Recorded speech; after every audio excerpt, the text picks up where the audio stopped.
అందరికీ నమస్కారం. వేగా special focus కి స్వాగతం. ఇక్కడ ట్రాఫిక్ రూల్స్ ఉండవు. వాహన చోదకులకు నిబంధనలు అసలే ఉండవు.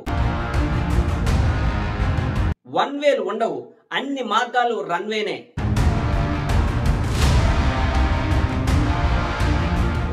ఎవరైనా ఎప్పుడైనా ఎక్కడైనా ఎలాగైనా వాహనదారులు తమ ఇష్టం వచ్చినట్లు ఇష్టం వచ్చిన మార్గంలో ప్రయాణం చేసేయవచ్చు.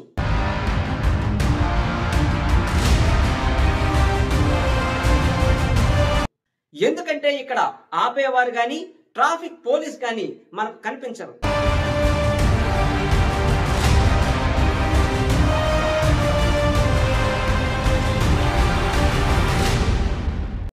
ఆ స్వేచ్ఛాయుత రాంగ్వే రన్వేలకు కేర్ ఆఫ్ అడ్రస్ అయిన పిఠాపురం నియోజకవర్గంలో ట్రాఫిక్ పరిస్థితిపై వేగా స్పెషల్ ఫోకస్.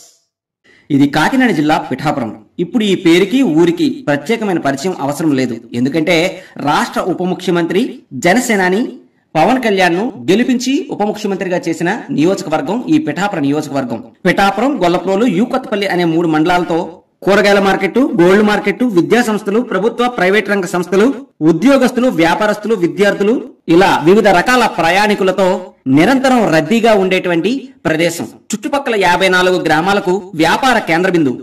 ఇలాంటి ఈ పిఠాపురంలో మామూలు సమయాల్లో ఒక సెంటర్ నుండి ఒక సెంటర్కు వెళ్ళడానికి 15 నుంచి 20 నిమిషాల సమయం పడుతుంది.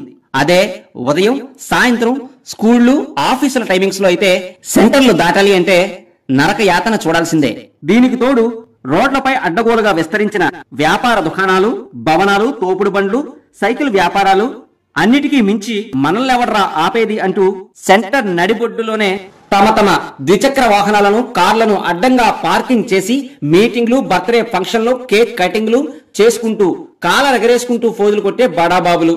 వీటికి తోడు ఇంట్లో పాలు పిండేసుకుని వ్యాపారం చేసుకున్నాక ఊరి మీదకు వదిలేసిన పశువులు. వింటుంటేనే ఇంత గందరగోళంగా ఉంటే ఇక పిఠాపురం రోడ్లపై నిరంతరం వివిధ అవసరాలతో ప్రయాణం చేస్తున్న వారి అవస్థలు వేరే చెప్పాలా చెప్పండి. చూస్తున్నారుగా ఇక్కడ ట్రాఫిక్ ఎలా ఉందో. ఇక్కడ సందులు, గొంతులు, ప్రధాన రహదారులు అన్ని రన్వేని కల్పిస్తాయి.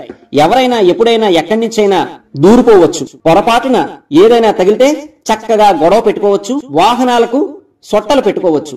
ఇది ఇక్కడ పిఠాపురంలోని ట్రాఫిక్ పరిస్థితి.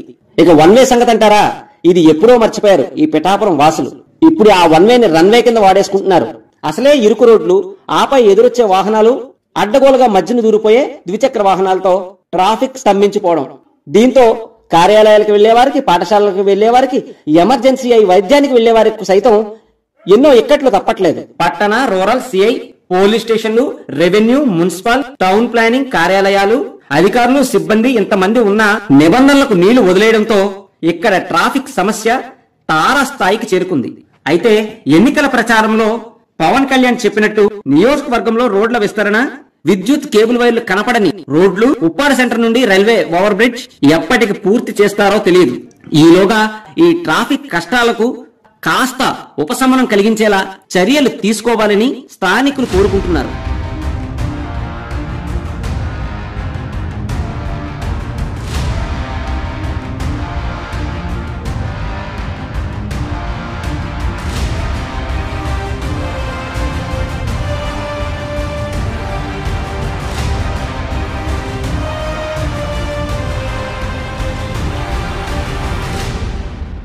రాష్ట్ర డిప్యూటీ సీఎం పవన్ కళ్యాణ్ ప్రాతినిధ్యం వహిస్తున్న నియోజకవర్గం 3 మండలాలు, 54 గ్రామాలు, వాటిని అనుసంధానం చేస్తూ ఆయా గ్రామాల నుండి చుట్టుపక్కల నగరాలకు నిత్యం వేలాది వాహన ప్రయాణాలు. ఇలా ఎంతో రద్దీగా ఉన్న ఈ నియోజకవర్గంలో ట్రాఫిక్ నిబంధనలు అమలు చేయింపచేస్తూ ట్రాఫిక్ ను నియంత్రించే ట్రాఫిక్ పోలీస్ వ్యవస్థ లేకపోవడం ఆశ్చర్యం. ఇంత పెద్ద నియోజకవర్గంలో ఇప్పుడున్న Pithapuram circle, town, rural police station సిబ్బంది, నియోజకవర్గంలో నిత్యం జరిగే వివిధ రకాల కేసులు, వాటి పరిష్కారాలు, నాయకులు వచ్చినప్పుడు బందోబస్తు ఏర్పాట్లు, అధికారులు వచ్చినప్పుడు పర్యవేక్షణ మొదలైన కార్యక్రమాలతో ఊపిరి సలపకుండా వారి శక్తికి మించి విధులు నిర్వహిస్తున్నారు. అలాంటి వారే ఇక్కడ ట్రాఫిక్ కూడా నియంత్రించి ఈ ట్రాఫిక్ నియంత్రణ బాధ్యతలు కూడా చేపట్టాలి అంటే కత్తి మీద సామెనే చెప్పాలి.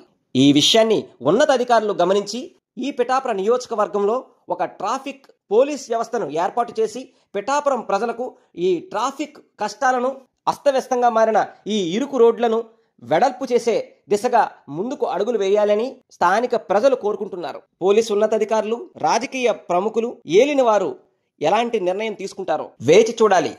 చూశారుగా పిఠాపురం నియోజకవర్గంలో వాహన చోదకుల ఇబ్బందులు, ఇక్కట్లు.